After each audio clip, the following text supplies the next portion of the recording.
Hello mga kaigo, welcome po sa ating YouTube channel na Criminology Talks. Ako po si Eisenhower, isa pong criminologist at nagdi-discuss po tayo ng mga topics na related sa criminology and criminal justice. At nag-analyze din po tayo ng mga questions na pwedeng makatulong sa ating mga criminology student and of course sa ating mga criminology examinees para sila din ay makapasa sa board exam at matatawag din na criminologist. Kaya bisitahin lang ng ating mga list of videos. Medyo marami na tayong ginawa. And sa mga ngayon lang bumisita, do not forget to subscribe. So mag-subscribe po kayo para palawakin natin itong munting criminology community dito sa YouTube. Okay mga kaiko, ang topic po natin ngayon na i-discuss ay patungkol po sa refresher course. Itong refresher course is mandated na po ito sa mga examinees na 5 beses bumaksak. Dahil po sa pagkapasa ng RA 11131, yan palagi kong binabanggit yung RA 11131, ito po yung bagong batas pagdating sa criminology profession, nagkaroon na po, mandated na po na lahat ng examinees who failed 5 times ay kailangan pong mag-take ng refresher course. Kaya ang refresher course, yan po ang i-discuss natin ngayon kung anong dapat mong gawin. Kung sakali po ay ikaw ay kinakailangan mag-refresher course. Sa ibang kurso, meron din na mga refresher course nila pero I'm not sure lang kung ilang beses babaksak ang isang examine bago mag-refresher course. So ano ba itong refresher course? So, ang refresher course, mga kaigo, ay isa po itong special kind of training na ang purpose po ito is to relearn, okay? Relearn or refresh yung isang examine sa mga natutunan niya before. Okay? So, kailangang i-update ang sarili, especially dun sa mga new trends or new information brought by, siyempre sa mga bagong panahon. Kumbaga, mag-aaral siya ulit, aaralin niya ulit yung mga inaral niya nung college pa siya. Kaya nga from the word refresh, parang magre-review ulit. Okay? Kung ikaw po ay 5 beses bumagsak, siyempre pag 5 beses ka bumagsak, there is a need to refresh your knowledge with regards to the criminology, especially yung 6 areas ng criminology. Ngayon, ano ba ang legal basis nitong refresher course, mga kaigo? Okay? Ito ba ay mandated ng batas? Ito ba ay sinasabi ng CHED? At baka i-question, do I need to involve myself in a refresher course? Is that mandated? So meron po tayong legal basis, dalawa po. Una, mga kaigo, is yung RA 11131. Ito po ang sabi sa Section 14 ng RA 11131, specifically yung kanyang IRR.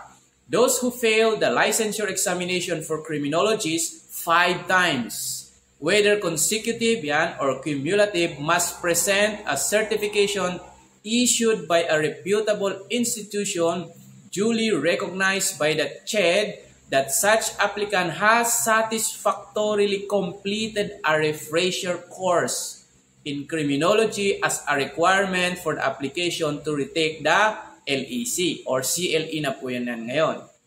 So, ang sinasabi dyan, mga kaigo, sa specific provision na yan ng RA 11131, hindi na po papayagan ng PRC na mag-take ang isang examinee na bumagsak ng 5 beses kung wala siyang maipresent na certificate of completion or certification na natapos na niya ang kanyang refresher course. So, that is a requirement to those who failed 5 times. So kung wala silang maipresent na certificate of completion na nag-refresher course sila, hindi na po sila mag-take ulit ng board exam. So yan po ang sinasabi na RA 11131. So it is a legal obligation of an examinee na bumagsak ng 5 beses na mag-enroll ng refresher course. So klaro po ang sinasabi ng section na yan ng RA 11131. Yan po ang unang legal basis. Ngayon mga kayo, ang dalawang legal basis, ito po yung PRV Crime Resolution number 5, Series of 2021.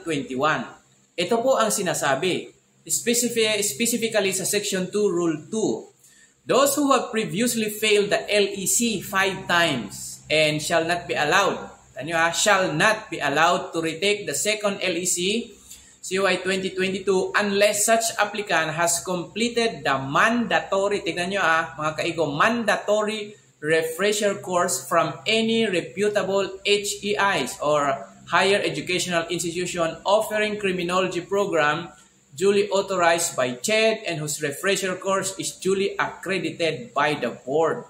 So napansin ninyo, itong PRB resolution number 5, mas specific kasi gumamit na ng word na mandatory refresher course. Na kailangan mag-enroll yung mga bumaksak ng 5 beses ng refresher course. Kung hindi, hindi na sila makaka-exam pa ulit. Okay? So yan ang pangalawang legal basis. Hindi lang nasa batas, nasa resolution din ng PRB Criminology or yung Board of Criminology. Ngayon mga kaigo ang tanong, saang school pwedeng mag-enroll ng refresher course? Lahat ba ng school offering criminology pwedeng mag-enroll ang isang examinees ng refresher course? Okay? 3 klaseng school lang po ang pwede mag-offer ng refresher course. 3. Okay, any of the 3 classification. Number 1, dapat po ang school na yan ay Center of Excellence and Center of Development, COE or COD. Okay? Yan po ang isang school. Ngayon, kung wala namang ganyang school sa area mo or area ninyo, meron pong pangalawa. Okay? Dapat ang school na yan is at least level 1 accredited of any recognized CHED, recognized accrediting agency. Kasi ang school po, mga kaigo, merong level 1, level 2, level 3, level 4, hanggang sa Center of Excellence. So at least naka-level 1. So pwede ang level 2, level 3, or level 4. Basta ganun, pwede nang mag-offer ng refresher course. Now, wala namang ganyang school sa lugar ninyo. Meron pang last classification ng school na pwede mag-offer ng refresher course. Ito yung school na merong at least 40% national passing rate for the last 3 years. Pero dapat at least 40 examinees. Dapat yung school na yan, kung saan ka mag-enroll ng refresher course, is merong 40% national passing rate. At least, ibig sabihin na at least, 40, 41, and above for the last 3 years. For the past 3 years, dapat ganun ang rating. Pero, dapat yung examinees niya at least 40 din.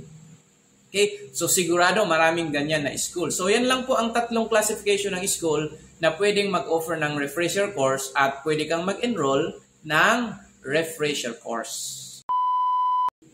Ngayon, ano naman yung scope ng refresher course? Ano yung mga subject na pwedeng i-take sa refresher course? Lahat po ng subject. Yung 6 areas. Yung mauna is CLJ, Forensic, CDI, LEA, Correctional Administration, and of course, the Criminology. Yung 6 areas po yan. Yan po yung scope na kailangan mong tapusin sa refresher course. Ngayon, ilang semester naman ang refresher course, mga kaigo? 2 semesters po ang refresher course.